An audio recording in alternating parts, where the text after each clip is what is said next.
welcome to Folklore Unlocked. I'm Austin, and like always, I'm joined by Ethan. Yep, hello again, everyone. And this week, we are again doing more of an urban legend than a cryptid or ghost sighting with the black-eyed children or black-eyed kids, whatever you want to call people of that age range.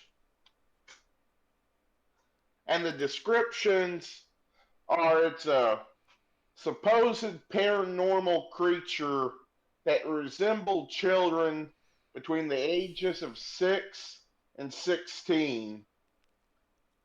And they look like any other normal child until you look at their eyes, which are completely black. Their pupils, their irises, everything is black in their eyes. And they're often seen hitchhiking, begging, or at the doorstep steps of houses. And according to the legends, whatever you do, do not let them into your house or car unless you want something bad to happen.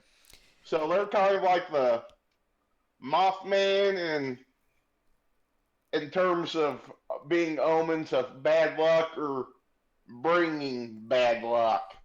Which you should watch our Mothman episode if you haven't. Now you see, even though like they're supposed to like kind of like to be the bringers of bad luck, there's never like I could not find a story that they actually did anything bad. Like the closest I found was some older couple let them into the house, the power went out, and then one of the guys got a nosebleed. That was about the worst I could find of like black-eyed kids doing anything like weird, other than just being creepy. Yeah, they're all, from what I've read, they're awful creepy. Mm. And the beginning of the legend, tabloids claim the legend of the BEKs have been around since the 1980s, but most sources cite 1996 as the beginning day of the legend. So definitely a more recent legend in terms of all things considering, since it started less than 30 years ago. And the first official report was made by a Texas reporter, Brian Bethel, who wrote about the black eyed kids on a quote ghost related mailing list in 1996. So already plowing the seeds of doubt that it's actually a real story here, since it was on a ghost related mailing list. Now, whenever I first heard about the black-eyed kids or whatever, the first thought I had was of the TV show Supernatural, because in Supernatural, whenever someone is being controlled or whatever by a demon, they had black eyes whenever they were being controlled. So that was one of the first things that came to my mind. Oh my. Supernatural just sounds like a deep, like a black hole for this stuff. I mean, it's all about all the weird stuff that happens, urban legends and mythological stuff and just everything. It just seems kind of like lost tapes. It's like, hey, we cover this, more than likely they've done the same thing. The only thing is, like in that world of Supernatural, they're actually real instead of them being like, "Oh, we think this is real," and like, "Oh, did that thing move?" Exactly. And on to the first two claimed sightings. Bethel claims to have personal experience with two black-eyed kids in an Abilene, Texas parking lot in 1996. And he his story is kind of he was sitting in the parking lot. I think writing a report since he was a reporter, and these two black-eyed kids, knock on his window and asking, "Hey, sir, can we get a ride to like our grandparents' house or something?" And he said he kind of felt creeped out, but he didn't really know why. And after a while, he finally looked closely at their eyes, and they were, completely black. So that's Bethel's story. And in the list, he claims a second separate person had a similar unrelated encounter in Portland, Oregon. So, That's a pretty long kind of, distance from Oregon to Texas and like having the same encounters. yeah. So again, the seeds of doubt have been planted, at least in my mind.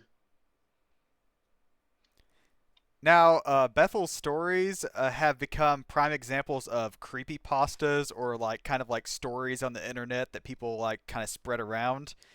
And Bethel appeared on the 2012 episode of Monsters and Mysteries in America, where he told his stories, kind of like Austin was talking about there. And then there's also a movie about black eyed children, which was funded entirely on Kickstarter. Which is, good for whoever created this movie getting funded entirely on Kickstarter. Yeah, if I could get like just have someone pay for a movie of my own design or whatever, I'd be pretty happy about that. Yeah, and that's the episode of Monsters and Mysteries in America is actually where I first heard about the black eyed kids. So, I say I have not seen anything on the Black Eyed Children movie. I guess I'm guessing it probably was not well advertised or anything like that, or wasn't as well liked. I guess. yeah, like doing the research was the first time I heard about it. So, or at least first time I remember hearing about it, I should say. Mm. And then the theories kind of range from being like the Black Eyed Children being paranormal entities, also could be urban legends, aliens, and shapeshifters. So there's kind of a large range of things it could be, but I'm kind of leaning toward the urban legend aspect. Yeah, yeah, the urban legend and slash creepypasta kind of seems more likely than it being a ghost, an alien, or shapeshifter.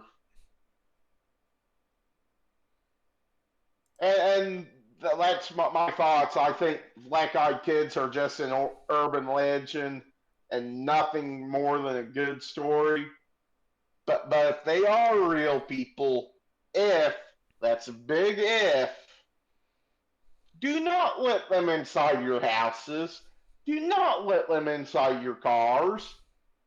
I don't care if they look like kids. That they apparently bring bad luck to whoever lets them inside their property. Yeah, I'm the same idea as Austin there. I think it's an urban legend. And black eyes are not normal, like completely black eyes. Anything like there might be I think I saw some medical conditions where it can cause like the iris to be like basically gone, and that's the reason why the eyes are all black. But other than that, it's not normal. So something's weird is happening if you see a black-eyed kid or children or whatnot. But I think it's just a urban legend that people go around and tell stories about. But still, children just being on their own and knocking on your doorstep still is kind of a little bit creepy. I think mostly because of like black-eyed children and different movies I've watched. And just kids being on their own and just any like scary film or whatever, it's kind of ingrained into your mind like that's not normal. mm, there's been too many horror movies where like like a person's sleeping and then all of a sudden they wake up and there's a kid like towering over them with a knife or something like that, and it's just like ingrained in my mind that like okay, it's gonna be a little bit creepy. Yeah, like that. Oh god, I can't think of the movie.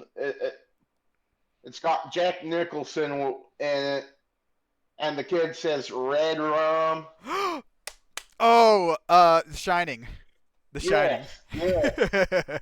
I was like, I know the movie. I know me and you made fun of it for being like so unrealistic before. Oh, but it's so good. I love it. Yeah, it's so good, but it's also so unrealistic. But it's a horror movie also, so you know it's gonna have parts that are just at least somewhat horrifying. Oh, they actually made a second movie based around the same world as The Shining called Doctor Sleep. And it's a little bit better, but not by much. Oh. Well, I think that's all for this week. Next week we're going down another musician-based, I guess, theory. This time involving Paul McCartney of the Beatles and with the Paul is dead theory. So stay tuned for that next week. Anything you'd like to add? Notice, thanks for watching, everyone. Thanks for watching. If you're on YouTube, like, comment, subscribe. If you're on Spotify, drop us a follow there, and we'll see you next week. Yeah, bye, everyone.